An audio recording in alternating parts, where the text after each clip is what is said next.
નગરપાલિકાની ચૂંટણીમાં ભારતીય જનતા પાર્ટી તરફ મતદાન કરવા મુસ્લિમ સમાજને અપીલ કરતા અલ્તાફભાઈ વકીલ, મુસ્લિમ સમાજનો વિકાસ કરવો હશે તો ભારતીય જનતા પાર્ટી તરફ મતદાન કરી રાધનપુરના વિકાસમાં ભાગીદાર બનવા કરી અપીલ. રાધનપુર વોર્ડ નંબર 2 ના મુસ્લિમ સમાજના અગ્રણી અને એડવોકેટ અલ્તાફભાઈ. પ્રવચનો તો બધા પૂરા કરીને આવ્યા છીએ.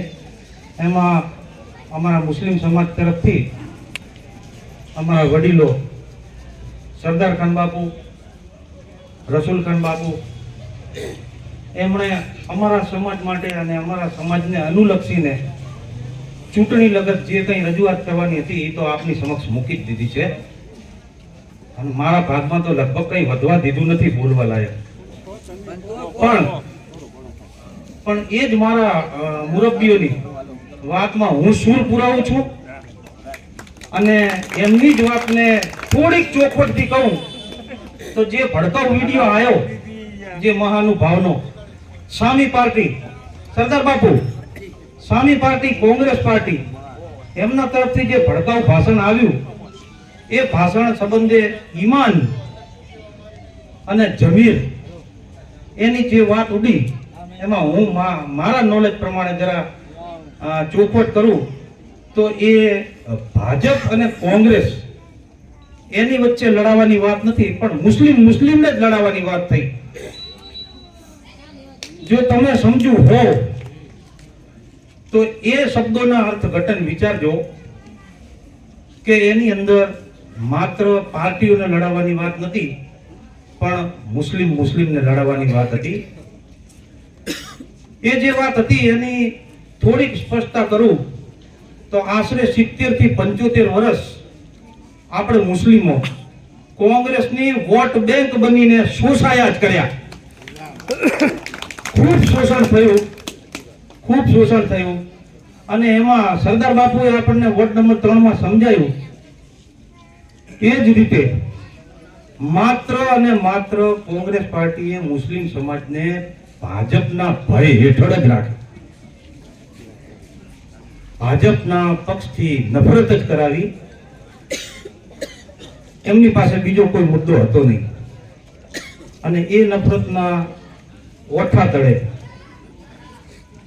આપણને એમની તરફથી ભાજપ પક્ષથી વિમુખ જ રાખ્યા. ક્યારેય આપણો મનમેળ ના થવા દીધો. તો આજ હું એ મુરબ્બીઓની સાથે સાથે મારી આ વોર્ડ નંબર 2 ના સ્થાનિક તરીકે વિશેષ વિનંતી કરું છું કે મારા જે મુરબ્બીઓએ વાત જે સમજાવી એને સમજી અને ભાજપ પક્ષથી મનમેળ કરો. મારા મુસ્લિમ ભાઈઓ, મારી મુસ્લિમ બહેનો, આપ સૌ જે વસ્તુ આપણે 70-75 વર્ષથી શોષાતા આવ્યા છીએ એનો ત્યાગ કરી અને ભાજપ પક્ષમાં વિશ્વાસ કરીને હવે એમનાથી મનમેળ કરો અને વિકાસ સાધો. આ તબક્કે હું એક ગંભીર વાત કહેવાય એવી અને કોમેન્ટની ભાષામાં સમજો તો હસી શકો એવી એક વાત કરીશ. જે સરદાર ખાન બાપુએ જે વાત કરી કે આમ તો કથા થઈ જાય આખી અને એનું આખું લિસ્ટ થઈ જાય, આખી રાત નીકળી જાય, પણ જે 69% લાભ પ્રધાનમંત્રી આવાસના મકાનોનો મુસ્લિમ સમાજને મળ્યો એમાં અમારા વોર્ડ નંબર 2 માં જે કોંગ્રેસ તરફથી જે ઉમેદવાર લડી રહ્યા છે એમને પણ એ લાભ મળ્યો છે.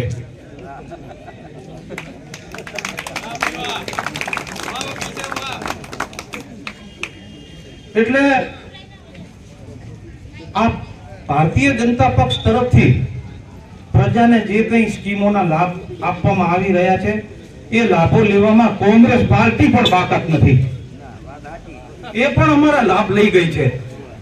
એટલા માટે હું આપ સૌને વિનંતી કરું છું કે હવે આ પક્ષથી આપણો મનમેળ કરો, વિશ્વાસ કરો અને હું આપણા વોર્ડ નંબર 2 ના 4 ઉમેદવારો, વોર્ડ નંબર 3 ના 4 ઉમેદવારો, એટલા માત્ર 8 ઉમેદવારની વાત નથી કરતો. સમગ્ર રાધનપુર ના તમામે તમામ 7 વોર્ડમાં તમામ ભાજપના ઉમેદવારોની પેનલને ભવ્ય વિજય અપાવો.